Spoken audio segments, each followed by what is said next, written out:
Tere tulemast Kantar Emori turunduspraktikate podcasti Point Plus. Minu nimi on Alar Pink, olen Tallinna Ülikooli BFMi turunduslektor. Tänased külalised tulevad Kantar Emorist, Aivar Voog ja Kristiina Saks, uuringueksperdid. Tere! Tere! Tänaseks teemaks oleme valinud persoonad ja persoonade loomise. Räägime üldse, kust see termin või tuleb, miks seda üldse on turunduses nii palju kasutusel ja kuidas seda võiks enda jaoks avastada.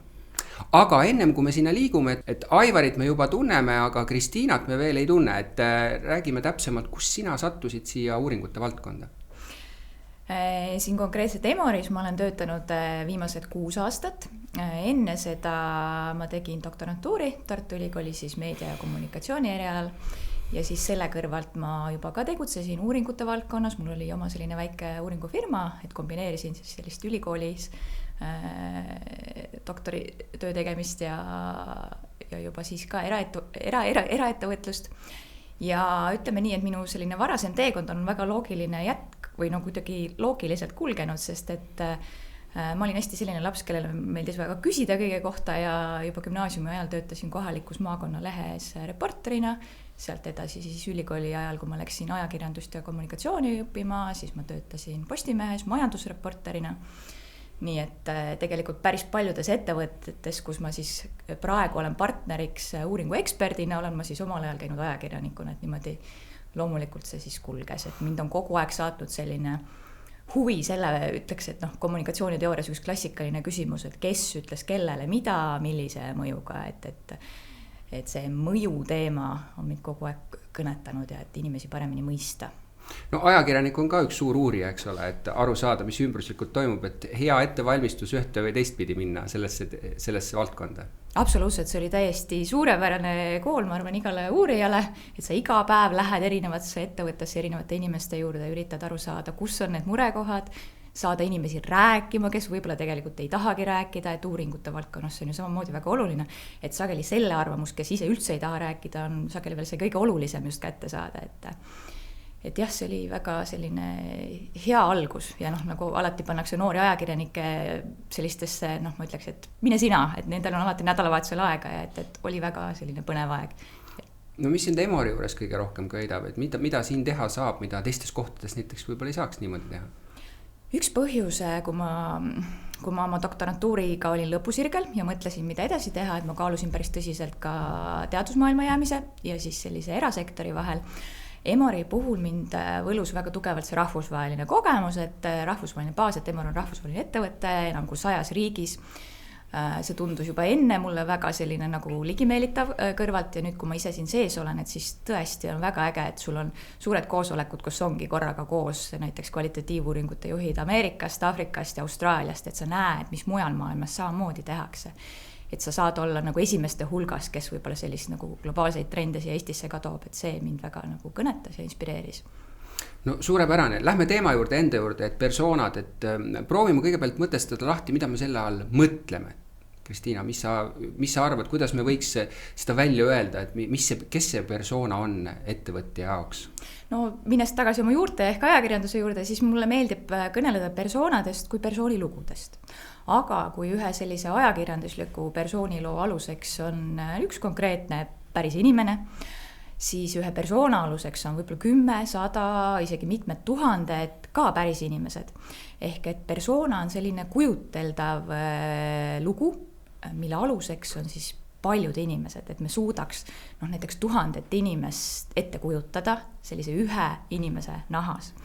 Et kui ma ka aruannetes vahepeal persoonasid teen, siis mõnikord lugejal tekib see tunne, et selline üks inimene on päriselt täpselt üks ühel olemas, et aga tegelikult ei ole, et ta on selline sarnaste inimeste koondinimene, siis ütleks niimoodi. No Aivar, ega persona ju ei ole tekkinud nagu tühjast kohast, et tegelikult ta baseerub ju mingisugusele informatsioonile, nagu Kristiina ütles juba nagu võib-olla 100-tele, 10-tele, 1000-tele inimestele, et kust see tuleb, et mis seal alus on, et me oleme ju turundajana vaadanud ka tarbijale ja kliendile otsa varem? Jah, et on tehtud erinevaid segmenteerimisuuringuid ja võib-olla nende segmenteerimisuuringutega mindud liiga abstraktseks, on räägitud aktiivsest dünaamilisest tarbijast, et ütleme siis praktilises turunduskommunikatsioonis on nagu raske ütleme siis aktiivsele, dünaamilisele võib-olla seda kommunikatsiooni teha, kui teistpidi, kui mõelda konkreetsele isikule, näiteks Annika vanuses 25 on ju sportlik, aktiivne on ju, siis võib-olla ka hinnatundlik ja nii edasi, et see on, et ütleme, et siis selliseid mitte ühe tervikuna vaatamist, et vaid kuidagi turu jaotamist on tehtud ammu, aga võib-olla siis on sellelt võib-olla liiga abstraktselt tasandilt on mindud rohkem konkreetsemaks, et võib-olla siis ka selle kommunikatsiooni ja üldse mõelda nagu sellest segmendist, mingist segmendist on palju lihtsam, kui sa kujutled mingisugust konkreetset inimest ette, Kas see võib olla sellega seotud, et me oleme üha rohkem läinud personaliseeritud kommunikatsiooni poole ja väga raske on personaliseeritud kommunikatsiooni teha, kui on mingi abstraktne nagu inimeste mass kuskil, eks ole? Absoluutselt, sest kui me mõtleme ka persoonadele ja mõtleme, mis andmed seal all on, siis ütleme, et võib-olla valdkonnajuht, ettevõttejuhid, nad oskavad andmeid väga hästi tegelikult lugeda, nad saavad aru, mis dimensioonid seal on, aga kui on nagu, mõtleme näiteks üks avaliku sektori organisatsioon või siis mõni teenindusasutus, sul tegelikult ka ettevõtte klienditeenindaja, see, kes ütleb iga päev sinu klientidele tere, ta peab aru saama, ta peab mõistma, et mis on see tüüp, kes minuga praegu suhtleb ja selleks on nagu väga palju selliseid juhtlõngu, et kuidas aru saada, et tegelikult ma ütleks, et ettevõttes iga tasand peab nagu aru saama, et kes on need erinevad tüpaažid ja siis vastavalt sellele reageerima, aga mõtleme näiteks klienditeenindaja, kui tema lihtsalt teab, et klient on klient versus see, et see klient on Annika, ta on olnud, ma ei tea, näiteks võtame Töötukassast, kellele me oleme teinud persoonasid, et tema on olnud töötu juba 5 aastat, siis ta juba teab, et millised nagu erinevad stsenaariumid seal taga on. Ehk et see ettevõte oskab tänu sellele pakkuda just neid sõnumeid, mida see konkreetne klienditüüp siis nagu vajab ja mis teda kõnetab ja mis teda nagu aktiveerib. Vist ei ole ainult ka sõnumitega seotud, see on ka kogu teenuse või ka toote nagu väljatöötamise ja edasiandmise nagu jaoks vajalik, ma eeldaks. Jaa, absoluutselt, sest et inimeste vajadused on ju väga erinevad, loomulikult sa võelda öelda, et justkui kõik on kliendid, samamoodi nii nagu loodusest võib-olla paralleele tuua, et justkui kõik on, ma ei tea, linnud, aga kui sa vaatad seda parve lähemalt, et siis ma ei tea, kotkal ja varblasel on väga erinevad vajadused, et klientidel on samamoodi, üks tahab kõige soodsamat hinda, teine hoopis solvub, et sa tuled mulle nagu mingit odavat asja pakkuma, et mina tahan kvaliteeti, ja need samad kliendid on ühe ettevõtte portfellis kõik olemas, et seal on hästi oluline mõista, et mis sõnumiga või mis teenuse pakkumise, kus on see väärtuspakkumine, millega sa talle lähenema peaksid. Et ma arvan, et see teema on muutunud just aktuaalsemaks ka selle tõttu, et need otsustajad on liikunud üha kõrgematesse kihtidesse, kes ei taju seda, mis seal ütleme alumistes või sellest toote tarneahela lõpptsüklis toimub, on ja, eks, et kus on vahelülis hästi palju, et ütleme, kui meenutame 90ndate alguses, kui turumüüja teadis, et Mati tahab seda ja tahab, et tema puhul kasutatakse, et see on eestimaine, teine puhul Niina tahab, et see oleks kvaliteetne või naturaalne, on ja, eks, et siis selliste nagu persoonade, ütleme, sa igapäevaselt personifitseerisid kõik need oma kliendid ära, et juba tajusid seda, et aga ütleme, kui see otsustaja on kusagil hästi kaugel ja ta juhib on ju suuremat regiooni, kus on 20 riiki on ju, siis tal on palju lihtsam aru saada sellest turust, kui on konkreetsed persoonid persoonad mingis riigis on ju, et mis ta eripärad, elustiilid ja käitumistavad on. Jah, ja muidugi ka konkurentsi teemad, mida tihedam see konkurents on, et mida rohkem sul neid pakkujaid seal on, seda enam sa pead ju mõistma, kellega sa tegeled ja mis on just see nagu minu unikaalsus võimalus seal nagu esile tõusta. See, et ma praegu mõtlen, pärast võiks sellest võib-olla rääkida, et ma ei ole tegelikult kunagi mõelnud konkurentide persoonade kaardistamise peale. See on nagu huvitav puhul. Sellest ei ole nagu teooriakirjanduses ka midagi mainitud. Aga ma tahaks seda veel puudutada, et ega persoonad ju omaette ka ei seisa, et ma eeldan seda ja kas mul on õigus, et siis kui me kaardistame persoonasid, siis tegelikult me peaks ka kaardistama kliendi teekonda, eks ole. Et ta on üks nagu selline komplekt, et see persona ei ole ju isik omaette, et ta on nagu kogu selles teekonnas, eks ole, ta teeb midagi, ta kuskil suhestub, et kui me räägime, mis väärtuspakkumist talle teha, kuidas ta temaga kommunikeerida, siis me peame lihtsalt teadma, kus ta on mingis ajahetkes. Kui me inimest uurime ja me teame, et meie siht on teha persoonasid selle pealt, siis loomulikult see inimese uurimine ongi alati seoses selle teenuse, selle tootega, tema käitumisega mingis olukorras, et näiteks kui me Arenguseire Keskusele tegime Eesti elanikkonna persoonasid lähtuvalt sellest, kuidas nad liiguvad, kuidas nad jõuavad tööle, kooli, lasteaeda, siis loomulikult meie fookus ennekõike oli sellel, et kuidas teie päev algab ja millega te liigute, et see teekonna kaardistamine on väga nagu oluline töömeetod seal. Et kõik need, see algab, võib alustada, eks siin on nagu mitmeid võimalusi, kuidas siis seda persoonade kaardistamist alustada, kas alustada sellest tarbija vajaduste poolt, tema valu ja rõõmupunktid ja siis kaardistada tema kokkupuuted selle teenuse või tootega või siis lähtuda siis suurtest andmemahtudest ja kus on see käitumismustrid ja siis selle teatud tüüp käitumismustri alusel siis tekitada persoonad. No aga siit ongi hea minna sinna, et paljudel ongi see küsimus, et kui tal ei ole loodud või kui tal on midagi kunagi loodud, aga on aeg üle vaadata ja meil on ka erinevate suurustega ettevõtted, et kuidas sellele protsessile üldse peaks otsa vaatama, et tavaliselt esimene küsimus tavaliselt turundajat on see, et kui palju mul persoonasid vaja on. Et nad lähtuvad sellest, et justkui ütle mulle see number, et kas mul peaks olema 5 või peaks olema 10 või mis on liiga palju, mis on liiga vähe. Et see ei ole ju õige küsimus küsida, eks ole, kõigepealt. Ja. Meie andmeinimestena vaatame seda, et kuidas on loogiline, et kuidas... Ökonoomsuse printsiip, et sa ei saa väga paljusi persoonasid, see läheb ebamõistlikult kalliks, kui sa peaksid mõtlema mingil 20-le, eks juba selle hulga hoidmine mälus, aga kui see tehnoloogia võtab selle, kui näiteks AI on võimeline käsitlema miljoneid persoonas ja et sõltub, et kui seda ikka juhivad inimesed, siis on teatud optimaalne siis hulk on, eks see on 5-6 on, et siis kui on 7-8 juba läheb nagu juba raskemaks, et kõike ühes pildis korraga hoida. Kas see tuleneb sellest, nagu Kristiina ütles, et kui meil on seal kliendi teenindaja, siis temale öelda, et meil on siin seina peal 20 tükki, et proovi aru saada, kes tuleb, et 5-ga ta saab ilusti hakkama, et see nagu mahub lihtsalt sinna sellesse välja ära talle, eks. Et see on nagu seotud inimese kas või töömälu mahuga. No ütleme, et see küsimus on vastatud, eks ole, kliendile, et mingi optimaalsus tuleb leida, et võib-olla on isegi vähem, eks ole, me ei tea, et mis need esimesed sammud on, et seal on nüüd natukene eks ole seda, et kui sul on väga piiratud ressursid versus sul on natuke rohkem võib-olla võimekust midagi nagu rohkem kaardistada, et suurettevõtted versus väiksed ettevõtted, aga et mis need esimesed sammud teie nagu poolt vaadatuna oleks, mis klient peaks nagu läbi käima või mis informatsiooniga ta peaks kokku puutuma? No ütleme, et kui nüüd metoodiliselt rääkida, siis on selline fundamentaalne erinevus on selles, et saab luua persoonasid kvalitatiivsetel uuringutel põhinedes. See on siis selline, et ma teen lihtsalt üks-ühele intervjuusid, teen fookusgruppe, võib-olla vaatlen inimest, kuidas ta seal mingis olukorras käitub.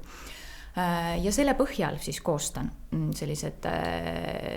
nende kirjeldused. Aga selle meetodi natuke nagu selline nõrkus on see, et sa saad küll teada, milliseid erinevaid tüüpe sul on, aga sa tegelikult ei tea, et kui palju neid üldse on sinu klientuurist või elanikkonnast. Seetõttu meie oleme sagedamini teinud niimoodi, et aluseks on kvantitatiivne andmestik. Kuna meil on neid andmebaase. Ja meil on väga palju infot ülidetailidesse minevad, alustades sellest, mis kohvid hommikul joob, lõpetades sellega, millega ta siis sealt töölt koju tuleb ja selliseid andmepunkte meil on väga palju, et võib-olla siin hea näide on tuua näiteks, kui me tegime Arenguseire Keskusele selle sama Eesti elanikkonna liikuvusprofiilide uuringu. Me alustasime sellest, et me võtsime sellised suured andmehulgad sellest, kuidas Eesti inimesed üldse liiguvad. Mis sõiduvahendid neid on, kuidas, kui kaugele nad peavad liikuma. Ja selle põhjal me saime sellised klastrid ehk nagu sarnased inimeste grupid. Ja alles seejärel me siis juba teades, et noh, meil on inimtüüp, kes liigub tööle ühistranspordiga, see, kellel on kindlasti vaja autot, sest tal ei olegi ühistransporti kodu lähedal. Ja alles siis me hakkasime värbama Eesti inimesi kutsuma intervjuudele. Nendest konkreetsetest klastritest nagu inimgruppidest. Sest me teadsime väga põhjalikult, saime sealt kvantitatiivset andmetest teada, et kui vana ta on, mitu last tal peres on, mis on tema sissetulek, millise sõiduvahendiga ta sõidab, ka hoiakute küsimusi tegelikult ju ka nendes sellistes suurtes elanikkonna küsimustes on samamoodi sees, et noh, ma ei tea, kas ta väärtustab näiteks sellist keskkonnahoidu, on ta mõne kindla brändi truu, kõik sellised asjad on olemas. Et see annab meile sellise nagu kindluse, et need persoonad ei ole kuidagi väga juhuslikud, et noh, võrreldes sellega, et kui ma lihtsalt võtan oma ettevõtte klientidest näiteks 20 klienti, noh, mul puudub kindlustunne, et aga äkki seal oli veel 40, kes on ka erinevad persoonad, et seetõttu sellisele kvantitatiivsele andmestikule tuginemine aitab nagu teha seda, et sa võid olla üsna kindel, et sul on kõik erinevad tüübid nagu esindatud. Aga miks sellega ei võiks piirduda, et meil on nüüd need klastrid tekitatud, et miks me üldse peame edasi hakkama tegema mingeid intervjuusid, mida see meile juurde annab? No vot, see persona hakkab elama paljuski tänu nendele lugudele. Et ütleme nii, et need kvalitatiivsed lood, nad panevad need kvantitatiivsed andmestikud elama. Muudavad nagu konkreetsemaks, et ta ei ole liiga abstraktne, et kui sa teed kvandi pealt selle segmentatsiooni persoonad on ja et siis see on nagu hästi abstraktne, et sa pead elu sisse puhumiseks sa pead nagu. Seal on need lood on lõpuks sellised, et Malle 56 aastane, tal on väike koerake, tal on oma väike Peugeot, millega ta sõidab, et sa paned ta nagu noh, jutustadki loo, sest inimestele, kui sa mõtled ka näiteks oma kliendi teenindajatele, neile jäävad need lood meelde. Kui sa paned lihtsalt ritta statistikuid, naine 56, noh, läheb meelest ära. Siis me oleme jälle klassikalise segmentatsiooni juures tagasi, kus seda hinge ei ole sees. Proovime jälle kindlasti, igaüks ei ole meil kvantitatiiv- ja kvalitatiivuuringute spetsialist, et ettevõtja võib jälle küsida, et aga kui suur peab olema inimgrupp, et me kvantitatiivsest andmeväljast saaks õige selle klastri kätte, et kas see on 100, on see 500, on see 1000 või 10 000, et kui tuleb pakkumine, siis millega võiks nagu nõustuda? No raske küsimus on, et see sõltub sellest sihtrühmast, kes on see mingisugune ettevõte või tavatarbija. Ja ütleme, et siis lihtsustame seda, et meil on hästi palju ju siin käinud ka läbi turundajad, kes tegelevad siis ikkagi lõpptarbijaga, et lõpptarbijatel ütleme, et ongi nagu, kellele sa enamustele müüd, ütleme läbi kaupluste või nii edasi, et mis siis me võiks nagu selleks lähtekohaks võtta? Kui see on kogu Eesti on ja sa pead jaotama ta regioonideks on ja igast regioonist sa pead saama on ja siis erinevad vanuse, soorühmad, rahvus on, et siis juba see tähendab seda, et see ei saa olla, noh, et see peab olema ikkagi 500 000 on pigem ikka sinna 1000 kanti on need valimid. Ja noh, tegelikult me alati ka julgustame nagu andmeid taaskasutama, et ettevõtted ju koguvad väga palju infot oma klientide kohta, neil on tohutud andmebaasid, et ka sealt on võimalik seda nagu välja noppida, et noh, et mis grupid need kujunevad ja samamoodi noh, kui me teeme elanikkonna selliseid kaavibussi, millele me kõik oleme vastanud, et ka sinna on võimalik panna. Kaavibussi me peame ka selgitama, ega üks ei tea, mis see on. Et need on sellised elanikkonna küsitlused, kus me küsime korraga nagu paljusid erinevaid teemasid inimestest. Need on samad, keegi helistab, et tere, helistan Kantar Emorist, et sooviksin teada seda. Et noh, seal on need valimid on 1000 kandis üldiselt. Ja kas see on niimoodi, eks ole, et me võime ka seda valimit suurendada, aga tegelikult ta ei anna proportsionaalselt enam meile rohkem informatsiooni, ta võib-olla teatud veaprotsendi ulatuses võib seda veaprotsenti vähendada, aga teatud tingimustel see ei ole üldse nii tähtis, eks ole, jah? No see sõltub jälle sellest, et kas siin on hästi või suured erinevused näiteks regionaalses mõttes või näiteks maakonna tasand on hästi oluline, et siis on nagu ju mõttekas juba, et siis kui tahad ikkagi, ütleme siis ka kohaliku omavalitsuse tasandil, et siis need valimid lähevad üle 10 000, sa ei saa lihtsalt väiksema valimi mahuga hakkama, sul on vaja vähemalt, et 100 inimest ühest kohalikust omavalitsusest on, eks, et no kui see uuringu maht on nüüd ära paika pandud, tehtud ära, need klastrid kätte saadud, nagu sa ütlesid, Kristiina, siis on aeg selleks, et äkki oleks hea neid intervjueerida, eks ole. No, seal on ka esimene küsimus, aga mis on hea intervjuude arv, eks ole, et kas ma pean neid 100 tegema või mis seal printsiip on, millega üldse lähtutakse? No teeme ka nii, et näiteks igas sellest samast klastrist ongi kõige tüüpilisem esindaja. Me teame, nad on tegelikult kvantandmete põhjal, nad tulevad üsna sellised, ma ütleks, stiilipuhtad. Et me teame täpselt, keda me otsime ja kuna me Emoris värvame ka kvalitatiivuuringutesse elanikke, kutsume ikkagi nagu sellisest väga suurest andmebaasist, et siis meil on võimalik timmida täpselt paika nii, et see, keda me siis intervjueerime, see oleks täpselt see. Et see on nüüd kvantitatiivi põhjal. Aga kui me alustame kvalitatiivuuringust, ehk et me alustamegi intervjuudest, meil ei ole seal selliseid nagu suuri andmeid taustal, siis ikkagi peavad nagu mitmed inimesed seda sama vaatenurka kinnitama, et seal kvalitatiivuuringutes, kui me oleme persoonasid teinud, siis need valimid on siuke 30 intervjuud, 35, mõnikord lausa 40, aga kvalitatiivis samamoodi ma ei soovita teha minikvantitatiivi, et kas see lähenemine, mida sa praegu räägid, on see, et miks see 30-40 on tähtis, on see, et kuna me ei tea neid klastreid, siis meil oleks vaja nagu saada võimalikult palju inimesed, me saame aru, kes siis hakkab kordama keda, eks ole, ja siis tekivad need klastrid läbi selle, et see on see. Jah, et see kvalitatiivuuringu loogika on ju see, et me otsime korduvaid mustreid, et üks inimene räägib, aga teine räägib täpselt sama, kolmas räägib ka veel ja siis sul on nagu tekib juba selline veendumus, et jah, siin on selline grupp sarnaseid inimesi. Et on ka kirjanduses ja Eestis propageeritakse seda, et kui alustada kvalitatiivse meetodiga, et siis piisab võib-olla 10-12 intervjuust, on ju. Aga see on, kui sa alustad kvalitatiivsel meetodil, on ju, see kõige suurem oht on see, et see alguspunkt on, okei, ta võib olla, ütleme siis, kuidas see, ütleme, inimene, kes ei ole otseselt uuringute kokku puutunud, siis ta alustab tegelikult ju mugavus valimine on ju, et sa võtad selle, keda sa tead, on ju, tunned, on ju, ja siis sa lumepalli meetodil liigud edasi sealt, on ju, eks, või seal on jõle raske seda tabada, seda, mida me kvantuuringuga saame ja me saame väga täpselt siis kujundada seda kvalitatiivuuringuid, et näed igale klastrile siis 2-3 intervjuud, et erinevatest mingisugustest vanusrühmadest või rahvusrühmadest või regiooni aspekti tähtsustades, aga see mugavusvalimiga liikudes on ju,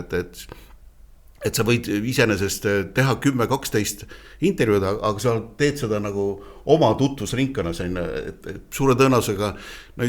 kujutame ette, et sa oled eestikeelne, on ju, tänapäeva, kui ta noor alustab intervjuu, siis ta ei ole suuteline vene keeles tegema ja siis siis ta ei liigu üldse sinna Ida-Virumaa poole või siis Lasnamäe piirkonda ja siis ta üldse ei saagi seda neid käitumis- või mõtlemismustreid, mis iseloomustavad näiteks venekeelseid, on eks. Või maapiirkonnas, et kuskil Lõuna-Eesti Võru lähedal asuvas külas või nad on erinevad, on ju, Võru ja kuskil seal külgnevad omavalitsused on juba poliitiliste eelistuste poolest totaalselt erinevad, on eks, et kas see on see, millele sa nagu viitasid, et kui ettevõtte ise otsustab ka, et ta võiks teha ja ütleme, et ei olegi nagu lõpptarbija, on nagu äriklient, on ju, et siis tavaliselt võetakse ühendust nendega, kes on ise aktiivsemad suhtlejad, on ju, ja mõnes mõttes siis moodustatakse see valim nende aktiivsema suhtlejate pealt ja sealt võib jääda nagu see teine persona, kes on siuke tagasihoidlikum, kellega suhtlemine peaks teistmoodi toimuma üldse välja, jah? Või on teises keeleruumis, on ju. Ja samas ma ei ütle, et see on vale niimoodi teha, sest et sa saad teada lihtsalt mingi hulga persoonasid, et see, mis sa saad niimoodi teada, see ei ole vale, selline persoona on olemas. Aga kui me nüüd tuleme selliste suurettevõtete vajaduste juurde, miks persoonasid ju luuakse, on tegelikult see, et kõikide ambitsioon on oma turuosa kasvatada. Sa saad teada kvalitatiivi põhjal, et sul on selline persona, aga sul ei ole õrna aimugi, et kas ta on 10%, 20%, 30% ja see on juba väga nagu selline võtmeteadmine, et kuhu sa oma sellise turunduse, kommunikatsiooni, tootearenduse kõige nagu selle pingutuse suunad selleks, et turuosa näiteks juurde võita konkurentidelt. Ja see tuleb sellest kvantitatiivuuringu tulemusest, sest me siis näeme, eks ole, protsentuaalselt, kui palju neid sellest hulgast on. No kui sa nüüd oled kvalitatiivses intervjuu vormis, mida sa proovid ta käest nagu teada saada, et seda persooni lugu siis moodustada? Mulle väga meeldib see, mis sa ütlesid, et kuidas sellele peaks nagu lähenema, et mis need nagu punktid on, mis sind nagu igal juhul köidavad, et sa saad niisuguse hea, rikka persooni kirjeldatud ära? Minule selles mõttes meeldibki sellele persoonaloole läheneda kui persooniloole, et me räägime elust, olust, alati kui me ka inimesi ennem natuke nagu räägime, millist juttu tuleb, siis räägimegi, et me soovime teada, et kuidas teil siin läheb või et kuidas te näiteks konkreetselt seda teenust kasutate, ma ei tea, see võib olla triikraud, see võib olla kohvi, see võib olla mis iganes. Et seal on alati üks pool on selline üldine elustiil, et ma ei tea, kellega koos ta jalutamas käib, kas ta teeb mingit sporti, kas talle meeldib luugeda, et selline nagu vaba aja pool, siis võib-olla selline, mitte võib-olla, vaid kindlasti selline nagu tööalane ka, et kas ta on selline karjäärile orienteeritud või vastupidi hoopis selline kuidagi vabakutseline. Ja siis väga olulise teemaploki moodustab kõik see seos tema selle konkreetse teenuse tarbimisega, et olgu see mis iganes teenus, olgu see, ma ei tea, kruiisiturism, et kuidas ta siis tavaliselt näiteks reisib, milliseid laevafirmasid eelistab, või olgu see siis mõni igapäevane teenus, et ma ei tea, näiteks juustu valik, et igast asjast on võimalik teha persoonasid sisuliselt, et ja siis me hakkamegi rääkima, ma ei tea, kui see on mingi teenus, et kui te sinna lähete, et mis te siis tavaliselt teete, kelle juurde te pöördute, kas te eelistate, et teile helistatakse või te ei taha üldse telefonis suhelda, et kõik sellised. Kui palju nagu tundeid läbi käiakse selles protsessis, et et üks on see, et ma faktiliselt teen neid asju, ja ma arvan nii, aga et kui palju me nagu küsime seda, et kas sa oled rõõmus sellel hetkel, kas sa oled kurb, ärev, eks ole, kui palju see informatsiooni annab meile juurde? Me käime tundeid läbi kindlasti selles võtmes, et mis teid näiteks ärritab oma, ütleme internetiside juures või mobiilside juures või mingisuguse tankimise juures, et kui te lähete sinna tanklasse, et mis teid tavaliselt närvi ajab või mis teid viimati nagu pahandas ja vastupidi, et milline oli teil nagu hästi tore kogemus näiteks selles teenindusjaamas või et kas teil on jäänud mõnda eredat elamust meelde mõne kliendi teenindajaga, et me toome neid nagu selliseid emotsionaalseid värve sinna juurde küll ja valdavalt just siis selle toote või teenuse kasutamisega seoses, et persoonade puhul on hästi oluline mõista seda, et mis teda nagu käivitab ja sütitab ja rõõmustab ja sealjuures, mis on talle nagu eriti oluline. Et on see siis hind, on see siis kvaliteet, on see keskkonnasõbralikkus, neid tegurid on väga palju erinevad, et sellest rääkida ja teisest küljest nagu ikkagi see, et mis teda siis ikkagi väga nagu pahandab või närvi ajab, see võib olla, need võivad olla kas või riietus kliendi teenindajal või see, et ta ei vaadanud mulle silma, kui ma tulin, kõik sellised asjad, et emotsioone käsitleme, aga siis seoses selle toote teenusega. No sa alguses ütlesid, eks ole, et kui väiksem ettevõtte nagu alustab ise selle teekonnaga ka näiteks on, et siis ta isegi, see on juba hästi, kui ta läheb klientide juurde, aga väga paljud teavad nii, et nad, ütleme, turundusosakond, kes on pandud selle eest vastutama või ise, eks ole, on otsustanud seda, läheb ja intervjueerib müügiinimesi või klienditeenindajad, kes on justkui nagu lähedal kliendiga. Ja see on nende nagu persona nagu vahendaja. Kuivõrd sa nagu pead seda head lähenemiseks ja kas seda oleks nagu, isegi kui me lähme kvantitatiivi informatsioonist kvalitatiivi ja siis teeme veel seda kõrvale, kas see on üldse mingi tähendus või mitte? No mina ütleksin ikkagi, et kui sinu siht on luua persoonasid, siis ikka tuleb minna otse selle inimese juurde. Et selline vahendatud kommunikatsioon või uurimine on võib-olla õigustatud ainult, ma ei tea, laste puhul näiteks, et lapsevanem räägib lapse eest, et kui me toome persoonadega võrdlusi, et siis see müügijuht, see on teist laadi uuring, et ma ütleks, see on siis müügijuhtide kogemusuuring, et see ei ole nagu selline. Aga ta mõnikord on nagu ikkagi mõttekas teha, et kui sul ei ole palju aega, et panustada sellesse, et ikkagi kliendi teenindajal on teatud hästi suur kogemuspagas on ja sa lihtsalt küsid ja võib-olla sõltub ka sellest oskusest, kuidas sa suudad teda nagu rääkima panna, aga see kogemus on ka tegelikult ikkagi väärtuslik, okei, et sa ei saa seda otsest on ju, et sa saad vahendatud on ju, aga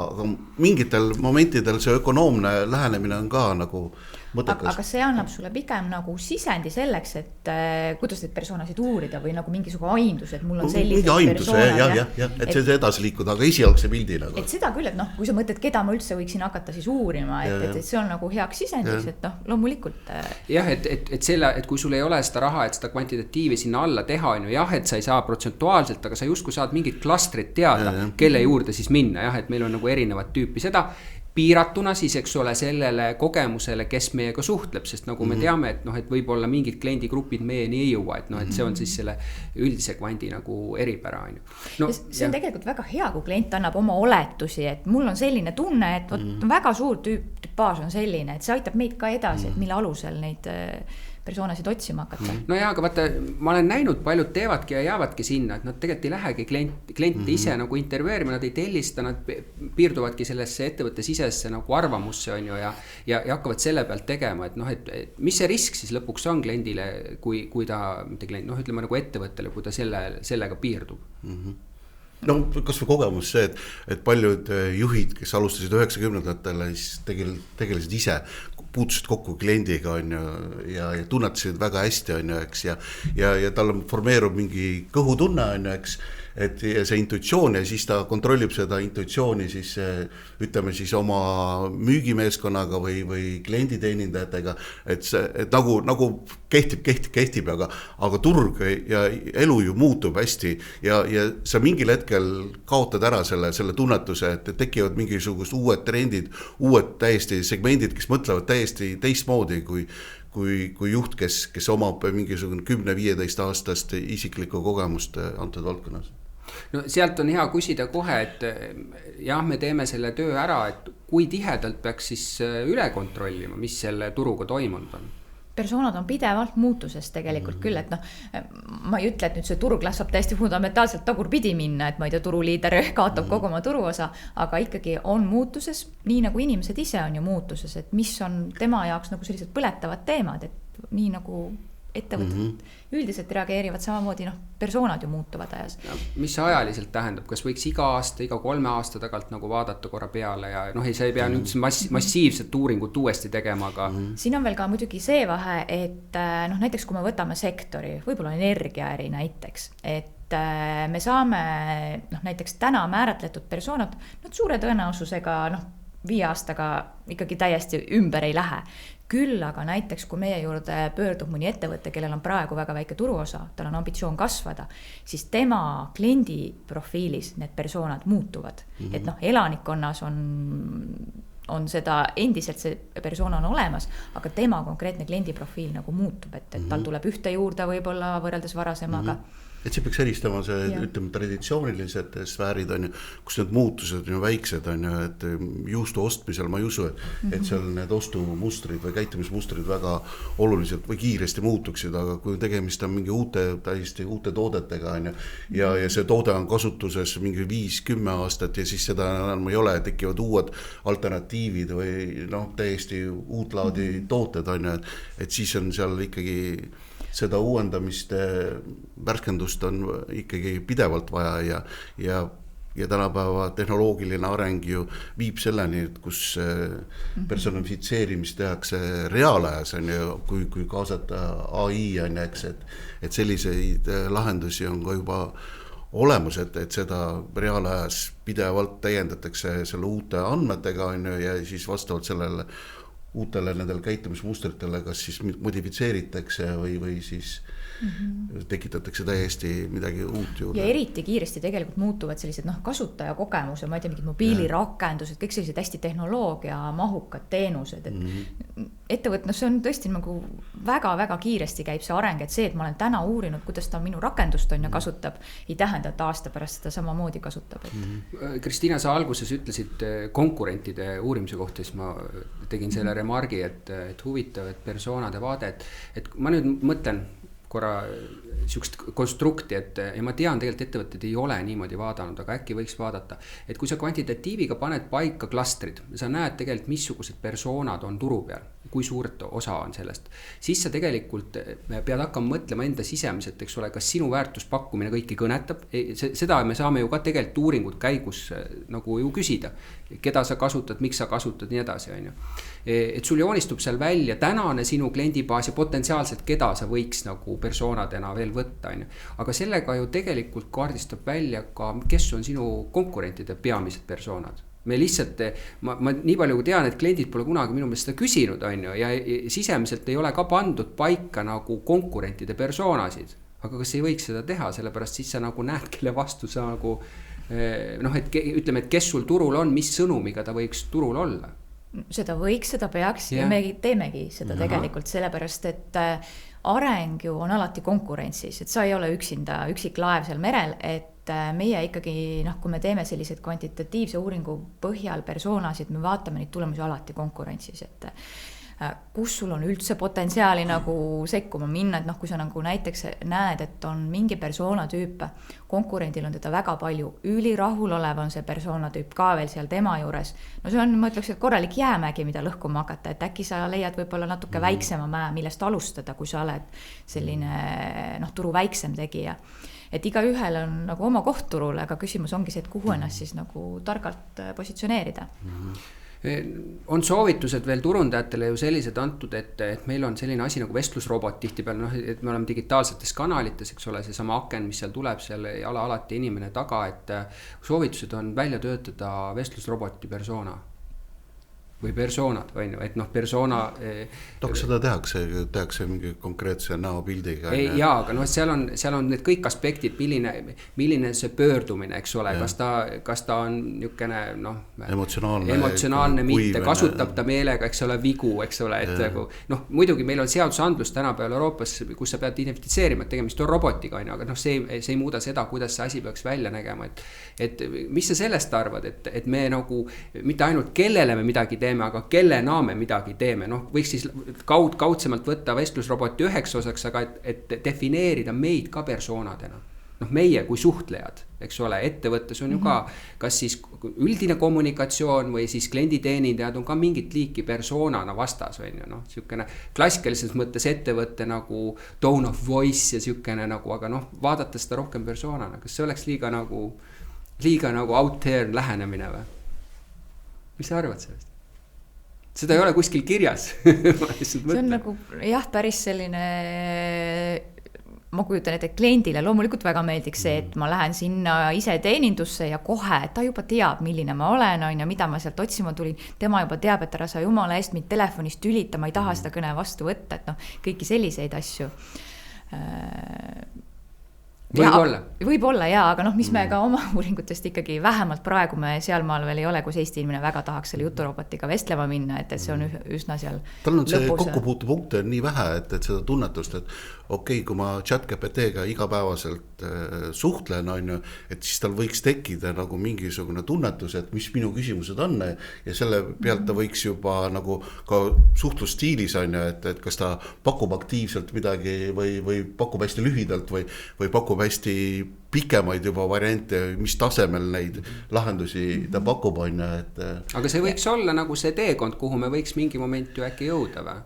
Et sa ikkagi suhtled stiilis nagu teine pool ootab. Aga see, mis praegu on need juturobotid on ju, kui ta on hästi naljakas, et see pigem ei stimuleeri või... Inimesed intervjuudes või nagu andmetes ütlevad meile, et jube närvi ajab, ma tahan ruttu sellest mööda saada, et andke mulle nagu see päris inimene seal otsa. Täpselt. Et on liiga veel primitiivne ja liiga üheülbaline ja küsida midagi eripärast, siis ta, pöörduge palun selle... Et väga huvitav küsimus. Et minu teadmised veel ei ole seal. Me ei ole veel tehnoloogilised sealmaal, et kus ta tõesti nagu suudaks niimoodi kliendiga suhelda, et klient jääks ka rahule. Et praegu ikkagi klient ootab teist inimest seal vastas. Tahan puudutada veel sünteetilist nagu andmekogumist ja andmestikku, et me oleme ju näinud tegelikult seda, et me oleme loonud mingi persona, siis see persona kuidagi turundaja jaoks peaks ka nagu elama, et ma saaks temaga midagi teha. Et see on kaks asja. Üks on siis see, eks ole, et kas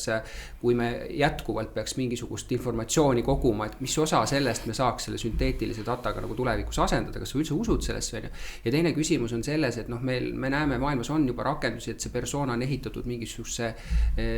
mingisuguse algoritmi otsa, et ma siis nagu saan taga vestelda, eks ole, et turundajana teha nagu mingisugust otsuseid, et selle asemelt iga kord nagu inimesega vestelda, et mis meie tänane vaade sellele on ja kui kaugel me oleme. Mina arvan, et sellel on väga palju potentsiaali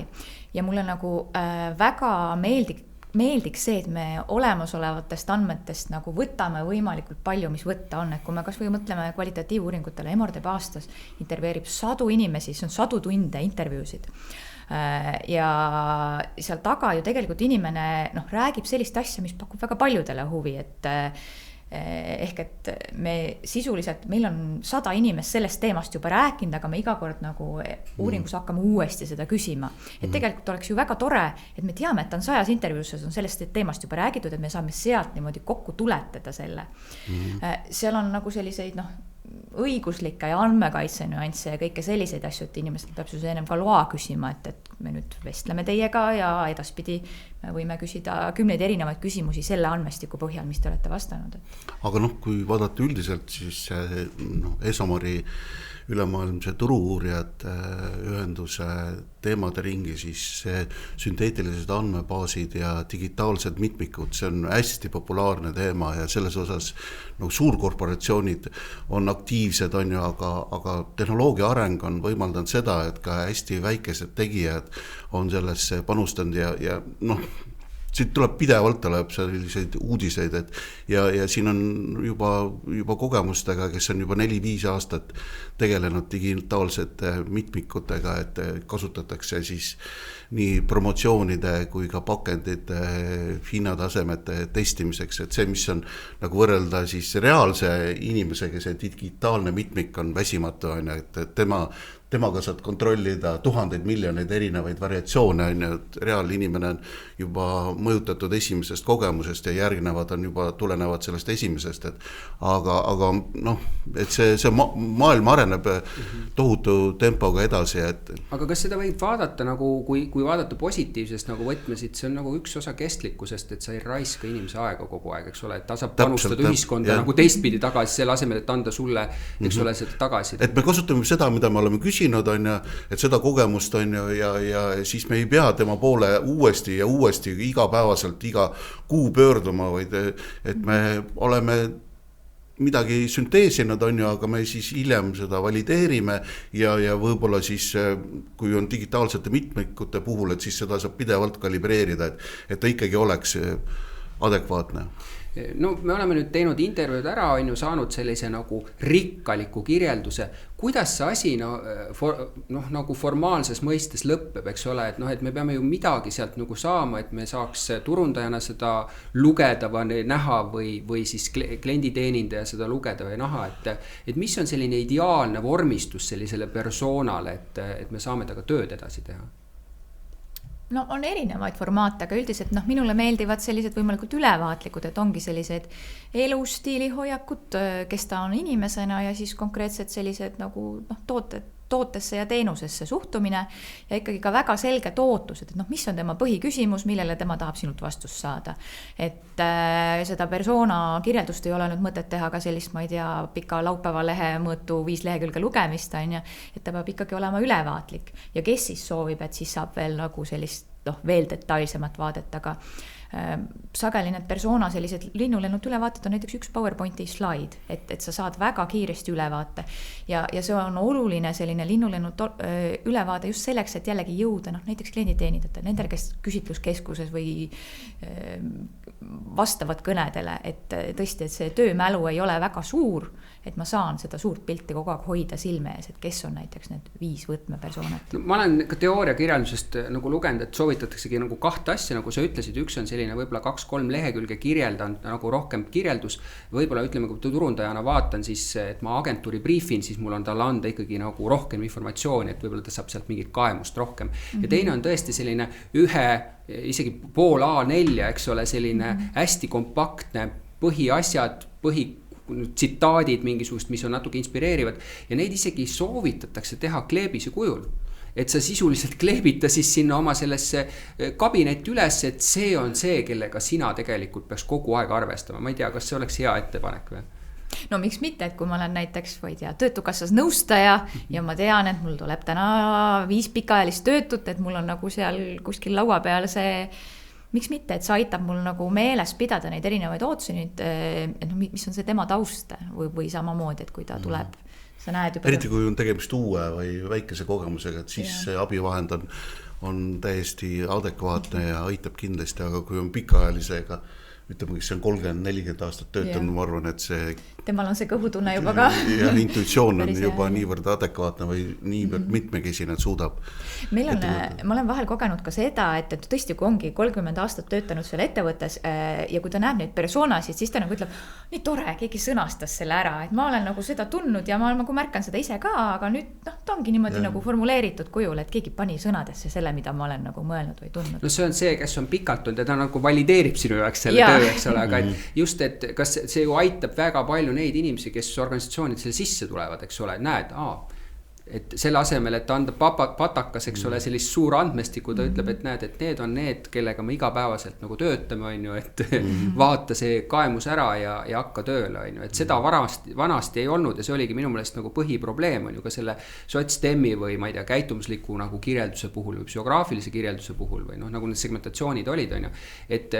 keegi nagu ei suutnud seda andmestiku vastu võtta, et kellega me siis tegeleme, on ju, ja sellepärast hästi palju vaadati toodet enda poole, et midagi oli tehtud, on ju, lähme nüüd sellega edasi, on ju, ja kuidagi see kliendi ära unustamine oli seal hästi lihtne tulema, on ju, et nüüd me oleme natuke teises ajastus selle tõttu, eks ole.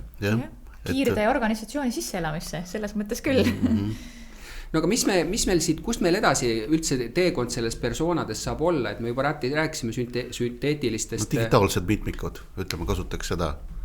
On ilusam sõnastus. Ja et see on nüüd suur asi, eks ole, et kuna tehnoloogia areneb ka, et arvatavasti me sinna poole läheme, on ju. Ma ei ole päris kindel, et me Eestis nii kiiresti nagu tegutseme, ei taha ära sõnada, on ju, et meil on ka väga eesrindlikke nagu kliente, on ju. Aga meil on ju palju kliente, kes veel sisuliselt ei ole ka persoonadeni jõudnud üldse selle klassikalise nagu kirjeldusena, on ju. Et kas sealt on veel mingid samme edasi lisaks selle digitaalsete nagu teisikutele? No ma toon siia ise nagu ühe selle, millest räägitakse palju, et robot räägib robotiga. Botile turundus. Et meil on just, et mis siis saab sellest persoonast, et kas me siis ikka peame kirjeldama seda botti seal taga või? Noh, malemängus on seal erineva tasemega Carsoni nimeline bot ja teise madalama taseme reitinguga botid, et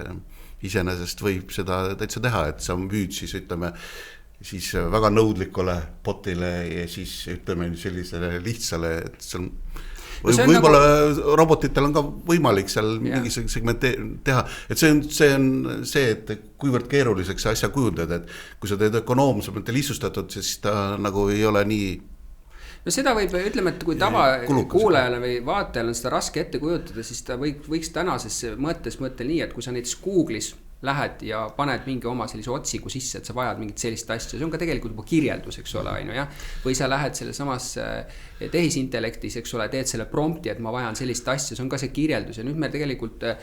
seda ütlevad teilt suured juhtivad tehnoloogia ettevõtted, et lähiaastatel meil on see võimekus kõik olemas, juba praegu need agentid on, et me ise programmeerime selle siukse nagu enda ostja, eks ole, selle sama nagu kirjelduse pealt ja nüüd on lihtsalt ettevõtjal on vaja vastu panna samasugune mingi müüja robot, kes siis nagu suudab selle kirjelduse vastu minna, et sinna poole me nagu liigume, et see on hästi põnev ja ma arvan, et me liigume kiiremini, kui me jälle kõik arvame, et me liigume, et sellepärast ma nagu mõtlengi, et kui nüüd ettevõtted on juba persoonad loodud, siis ta peab tegelikult mõtlema selle poole ja need, kes ei ole, siis tegelikult oleks kiirkorras vaja see esimene etappki ära teha, et nagu aru saada, kuidas see persona endal välja näeb. No mina olen selline, kuidas öelda, vankumatuga inimeste usku või kuidagi see inimlik vaade jääb nii ehk olgu need botide vahel suhtlused, et ikkagi selle meie uuringutes näeme nii sageli seda, kuidas vahepeal, ma ütlen, et alati saatan on detailides, et sa ei saa seda inimest ikkagi sealt ka päris niimoodi kõrvale jätta, et loomulikult uuringutööstus ka kogu aeg areneb, tuleb uut moodi lähenemisi, aga ja toimuvad ka võnked, et ei toimu kogu aeg ainult ühes suunas edasi või lineaarne, et toimub lihtsalt nagu sinusoidi kujul, et mingid asjad on mingil hetkel rohkem populaarsemad ja siis vajuvad jälle, ei ole nii populaarsed ja tulevad asjad, mis on, ütleme, 80-ndatel, 90-ndatel olid populaarsed, tulevad uuesti esiplaanile rohkem, et seal ei ole nagu ühesuunaline, see on nagu moetrendidega, et mingisugused tähtsustamised on mingil hetkel rohkem olulisemad kui siis mingid järgnevatel või eelnevatel perioodil. Ja praegu nagu selgelt on, ma ütleks, persoonade aeg ja millest see võib-olla tuleneb, ongi see, et see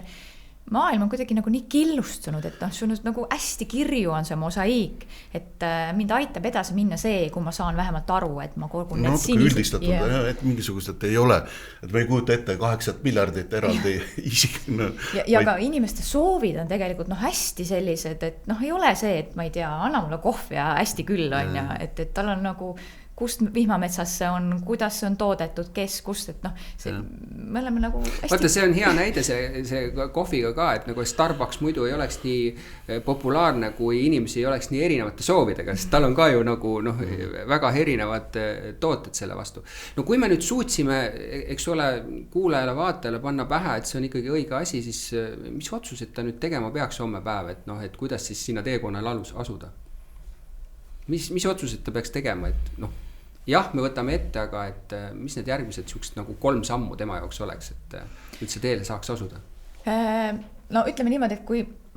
ettevõte meie poole pöördub, siis meie alati alustamegi sellisest vestlusest, et mis on see eesmärk, mille jaoks sa neid persoonasid kavatsed kasutada. Et kui seal taga on lihtsalt selline, et ma lihtsalt natuke rohkem tahan mõistmist, siis võib täiesti piisata sellisest 10, 15, 20 kliendi intervjuust. Sul on endal mingi tunnetus, et seal on sellised erinevad tüübid sees. Aga kui seal taga on ikkagi nagu selline turu võitmise ambitsioon, veelgi enam konkurentide arvelt näiteks, ma ei kujuta seda ette väga ilma kvantitatiivse küsitluseta ja seal ma ikkagi soovitan pöörduda uuringufirmade poole, et ettevõttel endal on seda päris raske teha. Ja pluss veel ka see, et ettevõte ise ei pruugi alati olla nagu objektiivne, et ikkagi minu lapsukesed on minu kliendid on ja, et kui sul kõrvalt keegi nagu vaatab, et küll, aga ma julgustan ettevõtted enda suurandmeid ka kasutama, et kui me oleme ju teinud ka sedasi, et näiteks klient ise on meile defineerinud, et mina näen, et minu personad on sellised ja me siis hakkame valideerima, et kas nad siis on sellised. Ja klientidel on võimalus ka ise otse suhelda lõppkliendiga ja saada seda tunnetust, aga kui otsus on seotud teatud majandusliku riskiga ja need summad on seal, ütleme siis 6-7 kohalised, et siis on ju mõttekas ikkagi see otsuse eelnevalt läbi kalkuleerida, mitte teha lihtsalt intuitsiooni põhjal, et ja siis... see, mida sa mainid, on üleüldiselt nagu miks uuringuid peaks tegema, eks ole, et majanduslik mõju on lihtsalt nendel otsustel nii suur, et kas sa siis oled valmis tegema seda lihtsalt mingi mõtte pealt või, eks ole, jah. Kas te olete teinud paljudele, eks ole, neid persoonasid või ka valideerimist, eks ole, et on seal tulnud klientidele selliseid nagu üllatusi või momente või isegi teile endale, kui te uurite, et näed, kui seda infot ei oleks sellisel kujul tulnud, ei oleks elus uskunud, et ma ei tea, see persona nii arvab või läheneb, et mingi täiesti uus kaemus, mis tõesti avab võimaluse kas selle kommunikatsiooni osas või isegi väärtuspakkumise nagu modifitseerimiseks. On erinevaid kliente, et mis vahepeal tuleb üllatuseks, on näiteks, et võib-olla mõnda persoonatüüpi on, nii palju on neid, ma ei arvanud, et neid on nii palju. Või siis näiteks lisaks nendele, mida klient ise teab, tulebki nagu täiesti selline arvestatav veel lisapersona sinna kõrvale, et klient pärast ütleb, et jah, ma võisin aimata, et ta seal on, aga et see muutis minu jaoks nagu seda pilti laiemaks. Ja ütleme konkreetsemaks, et kui, see on tavapärane, et kui klient saab uuringu tulemused, et siis väga paljudel juhtudel mainitakse seda, et see vastab täpselt nii, nagu minu kõhutunne või intuitsioon eelnevalt ütles, aga tegelikult on niimoodi, et inimeses on ju mitmed erinevad kontseptsioonid ja stsenaariumid võitlevad pidevalt, ja siis kui ta kuuleb seda uuringu läbi, et see on nagu siis see valdav, siis tal see toimub ühtimine selle ühe nagu lähenemisega ja siis ta näed, mul oli see mõte olemas, aga tal oli tegelikult mitmeid erinevaid mõtteid, eks, selles osas, et mitmeid erinevad stsenaariumid või mitmeid erinevad kirjeldusi, et igal juhul uuring aitab ikkagi seda valideerida seda ja välja tuua see isegi kui ta toetab seda kõhutunde ühte osa, eks, et kõige olulisemat ja anda kindlustunnet, et see baseerub ikkagi faktil, eks, mitte lihtsalt tundel. Aga ma mõtlen, et ettevõtted on aastaid teinud ju kliendi rahulolu uuringut, mis võiks ka nagu natukene klassifitseerida sinna alla, et just kui me nagu pöördume klientide poole, ja et klassikaliselt, eks ole, lõpptarbijale siis võib-olla on tehtud seda hästi lihtsal viisil nagu selle NPS-ina, või siis kui sa B2B-s oled, siis sa oled teinud sellist, aga et mida selle kõrval, et kas on, ma ei tea, kas meil kogemusi on, et on tulnud mingid täitsa uusi nagu siuksed aspekte, et issand, et näed, et et nad ei olegi teatud osaga nagu rahul ja see ei ole tulnud varem üldse välja, sellepärast et ei ole tehtud niivõrd nagu sisukaid, eks ole, intervjuusid, kus sa siis inimesega tõesti lähed nagu lahkama kõiki momente või? Ikka on tulnud, ma ütlekski, et ühed on need, kes ütlevad, et jah, täpselt nagu valideerid ära, et nii see on, aga teiste puhul ikkagi nagu klient tunneb, et ma sain mingisuguse lisadimensiooni sinna juurde, et see on ka kliendirühm, kellega ma pean tegelema. See võib-olla, näiteks ta võib-olla ei ole väga suur turuosa, aga ta väga kõvasti tõmbab minu seda üldist NPS-i alla, et kõik sellised nüansid ja tegelikult meie nagu alati ka soovitame, et kui on olnud all selline põhjalikum persoonade uuring ja ettevõte nagunii teeb kliendi rahulolu uuringuid niimoodi trackina, siis on mõistlik see siduda omavahel kokku, et sa hiljem siis osana sellest kliendi uuringu või brändi uuringut trackist, sellisest regulaarsest uuringust ühtlasi ka monitoorid neid persoonasid. Et kuidas nemad ajas muutuvad, et kui me oleme teinud sinna alla sellise põhjaliku uuringu, siis me tegelikult saame kliendile öelda, et vaata nende tunnuste järgi sina saad oma persoonad oma suurte andmete pealt määratleda.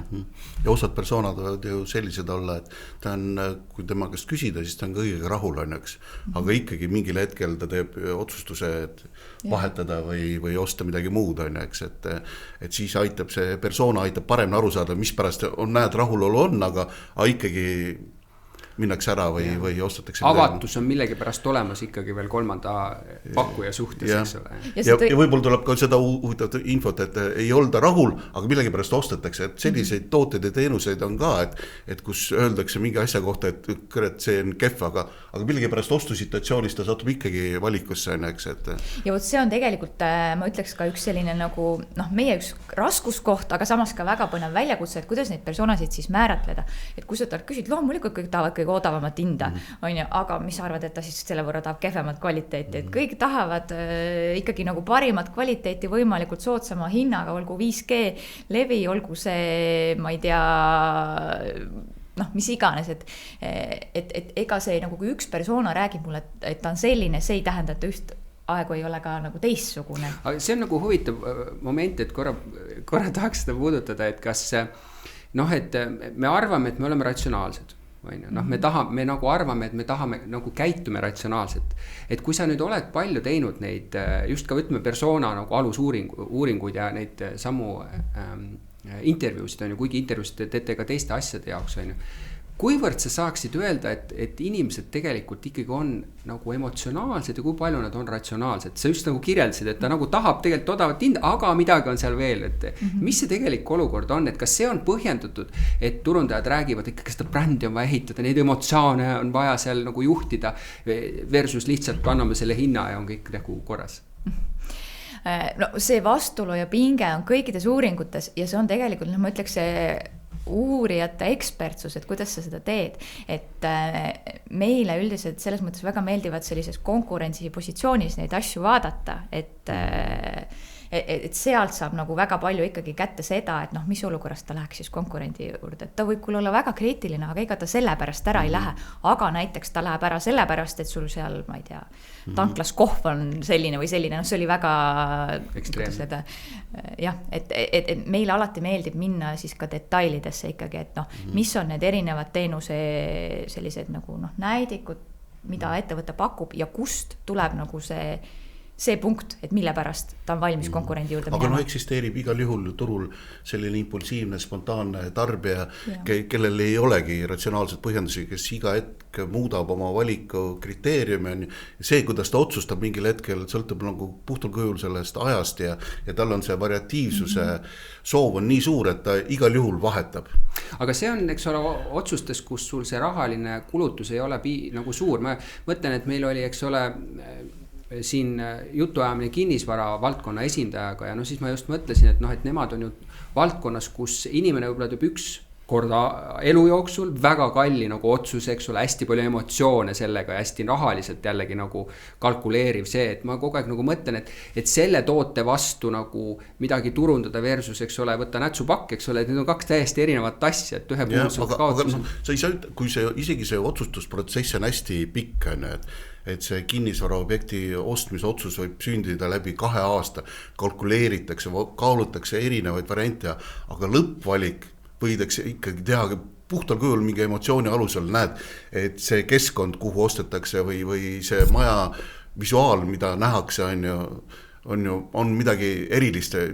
tekitab mingi emotsiooni, et sa ei saa nagu ütelda, et seda, et see on hästi pikaajaline, hästi ratsionaalne iseenesest protsess, aga seal on see